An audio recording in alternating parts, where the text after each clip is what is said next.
still remember the way the room looked that night. Golden lights, soft music, a huge banner that said happy anniversary, and dozens of people dressed like they were attending a celebration for a couple. Everyone admired. My parents loved that kind of night. They loved applause. They loved attention.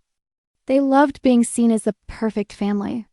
And I showed up because, for some reason I still can't fully explain, a small part of me believed I could finally be included in that picture. My name is Elena. I'm 32. I'm the daughter who learned early that love in our house had conditions. Not the kind people say out loud, more like rules written into the air. Rule 1. Don't embarrass them. Rule 2. Don't need too much. Rule 3. Be grateful for whatever scraps of approval you get. I arrived with a gift in my hands and hope in my chest. The kind of hope that feels stupid the moment you walk into the room. My mom, Diane, was already floating through the crowd like a celebrity. Hair perfect. Smile practiced. She hugged people with her cheek, not her arms. My dad, Richard, stayed close, laughing at the right moments, nodding when people praised him for being such a great husband.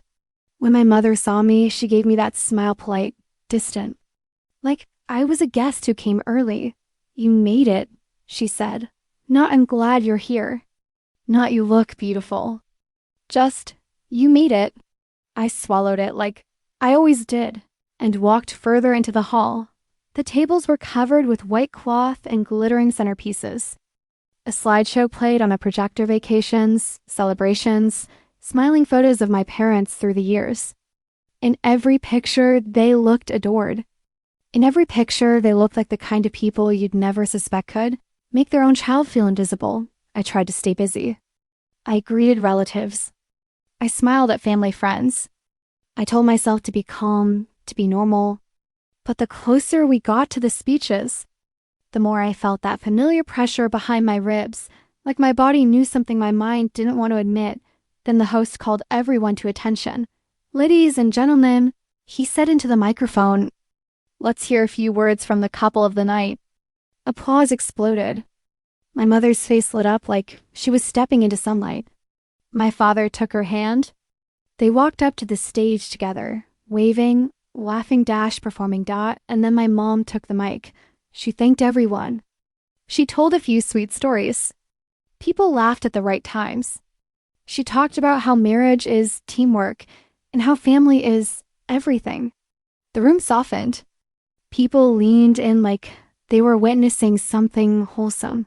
Then she tilted her head slightly and scanned the crowd, pretending to search for someone. And of course, she said, we wouldn't be here without our children. The word children made my stomach tighten. Her eyes landed on me. There she is, she said brightly. Yelena, stand up, sweetheart. Dozens of heads turned. Heat climbed my neck. I stood because saying no in my family always came with consequences. My mother smiled wider. You know, she continued, Yelena has always been different. The room chuckled softly, like they expected a harmless joke. She's always been so sensitive, my mom said, laughing lightly into the mic. And dramatic. Ever since she was little. My father laughed too, louder than anyone. That laugh hit me harder than my mother's words because it meant he was going to let this happen. My mom kept going. We used to worry about her, she said, voice dripping with sweetness. Still do, honestly. She takes everything personally. She struggles to fit in. A few people laughed, awkwardly. Not because it was funny, because when someone on a stage jokes, the crowd follows, even when the joke tastes like cruelty. I felt my hands start to shake. And then she said, it like she'd been saving it for the moment she could get the most witnesses. We're just grateful she showed up tonight, my mom said. She usually keeps her distance from family events.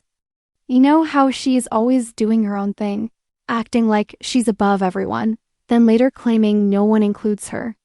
My chest went tight. I could hear blood rushing in my ears. I looked around. Some people stared at the floor. Some smiled like they didn't understand what was happening. A few watched me closely, curious. Like they were waiting to see if I'd break. My father stepped closer to the mic like he was about to soften it. He didn't. He added, "We're proud of her." "In our own way," he said, and the pause before "in our own way" was a blade. "She's just not exactly the family type." The room gave another uneasy laugh, and I stood there, in the middle of that hall, realizing something sharp and clean. They weren't teasing me. They were branding me. Publicly. They were rewriting the story of my life in front of an audience, making me the problem so they could stay perfect. My mom lifted her glass. "To family," she said. And people clanked. Glasses like nothing had happened. That was the exact moment. Something inside me went quiet. Not broken. Quiet. Because I finally understood. If I stayed, I would keep paying for a seat at a table that only wanted me there when I was small. I sat down slowly. I didn't cry. I didn't argue. I didn't storm the stage. I just let them finish their performance.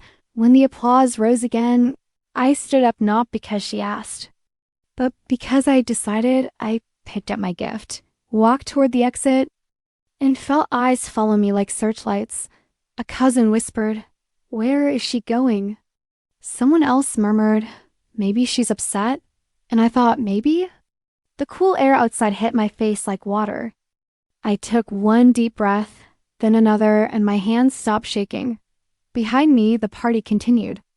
Laughter, music, the sound of people celebrating my parents as if they were saints. My phone buzzed before I even reached my car. My mother, "Where are you?" "Don't embarrass us." Then my father, "Stop overreacting. Come back in." And then, minutes later, the tone changed the way it always did when they sensed control slipping. My mother again, "Let's not make a scene. We'll talk at home." At home. As if I was still 12. As if I was still someone who could be ordered into silence. I didn't reply. I drove away that night. I didn't go home.